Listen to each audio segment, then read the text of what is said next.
Hi there, for those of you who don't know me, my name is Jeannette Clingen and I am a lecturer in the Catering department in South West College and based in Dungannon. I also in Crumlin, where I live, take a cookery class. At the minute obviously we can't do any of that, we're not with our students, we're not serving customers, and I'm not taking my cookery class in Crumlin either, and I really miss being with people because of the restrictions of COVID.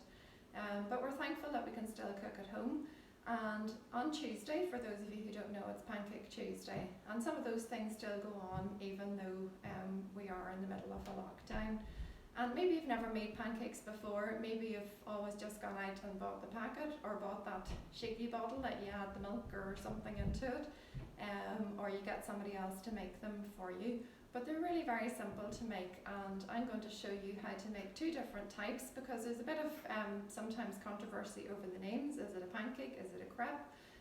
But I'm going to do pancakes as in American buttermilk pancakes, which are the thick ones, which when I was a child were probably called Scotch pancakes or drop pancakes.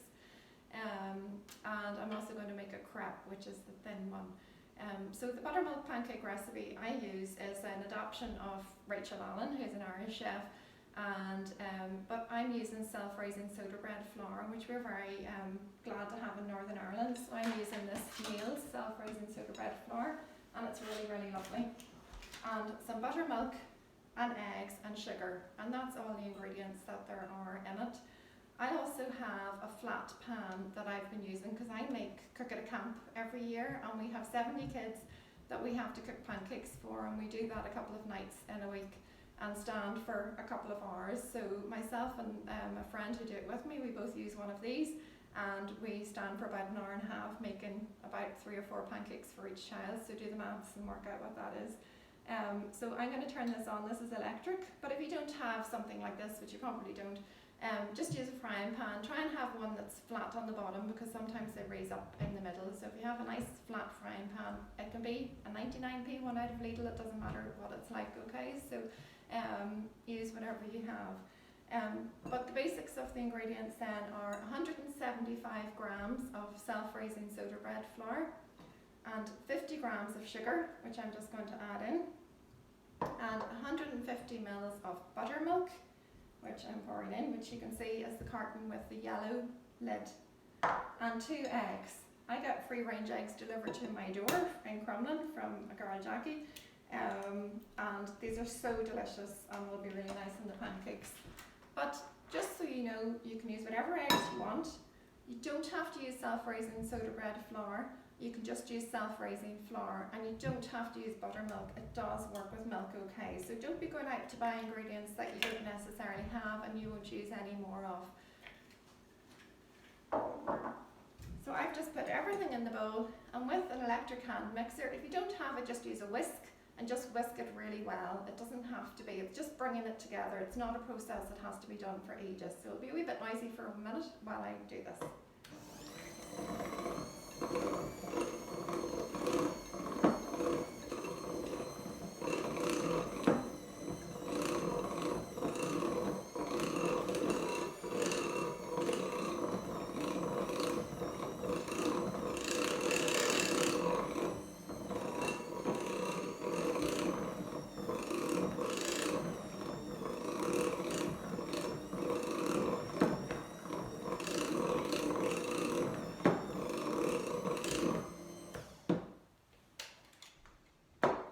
Okay, so that's my mix. And you don't need to let it rest or anything, it just works. So I'm going to just move my mixer to the side, and then I'm going to bring my pancake pan forward. And for this or for your fry pan, a little bit of butter or a little bit of oil, whatever you prefer. I use a bit of kitchen roll to go over evenly with this, and kind of on a medium heat. I always say that the first pancake doesn't work out so well, so don't be worried if when you put it in your pan, in your fry pan on the heat, on the electric or the gas, keep it kind of medium, but don't worry if the first one doesn't work out. It's kind of a funny little thing about pancakes, they don't always do. So I'm going to use a tablespoon, which is the big spoon, and I'm just going to drop a spoonful, and I kind of pour from the middle of the spoon so that it falls onto and it kind of goes into a natural circle itself. So on this I get 6 at a time, which is nice because you get more. In your frying pan you might only fit 1, you might fit 2, you might fit 4 if you're using a wide frying pan. Or maybe you have one of the older style square electric frying pans that you can fit about 4 onto. Or perhaps you have a griddle on your cooker and you can use that. In college we would have a flat griddle that we can use, and generally around Pancake Tuesday we would serve our customers pancakes, and last year we were doing brunch and really enjoying that, but obviously we can't do any of that at the minute. So I'm setting my mixture to the side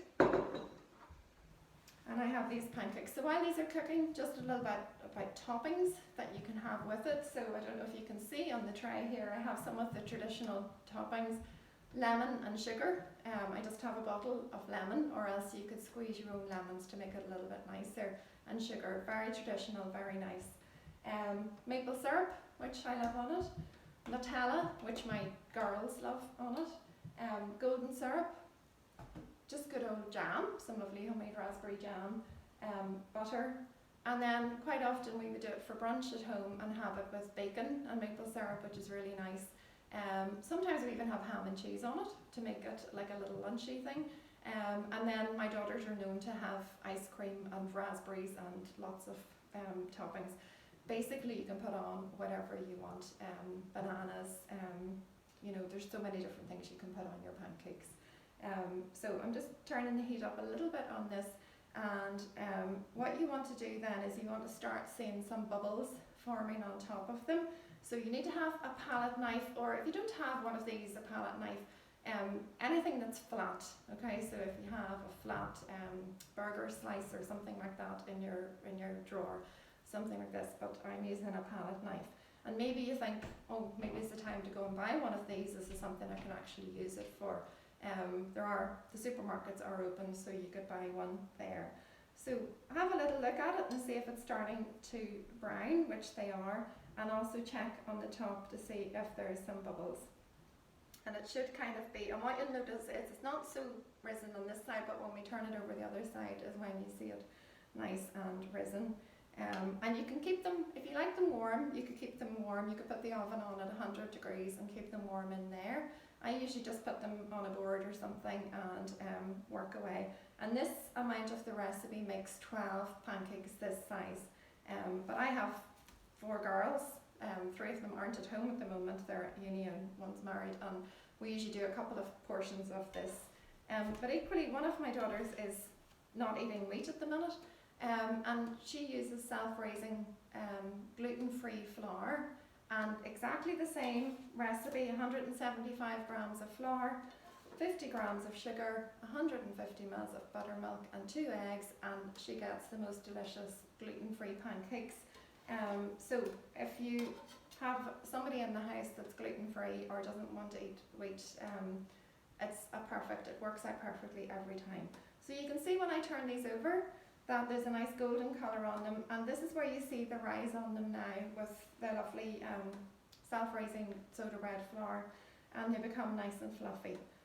But just let them cook there for a little minute, because the middle of them can be raw, so don't take it off too early. So usually I give it a little pat on the top just to make sure the inside of it is cooking out as well, because there's nothing worse than getting a raw pancake in the middle. There's so many different recipes for pancakes, but I started using this recipe maybe about, I don't know, 8 or 10 years ago, and I just love it. It's my go-to recipe for pancakes, and I'm happy with it, and anybody that eats them are happy with them. So this is the one I'm sticking to for now. There are lots of healthy alternatives too, so if you want to have pancakes, you can look, and I think there's some other recipes maybe out there that you can check and see, and probably there'll be loads on social media coming up to Pancake Tuesday. So it's not just brown on this side, as you can see, so it means then that the middle of it will be cooked nicely whenever these are ready.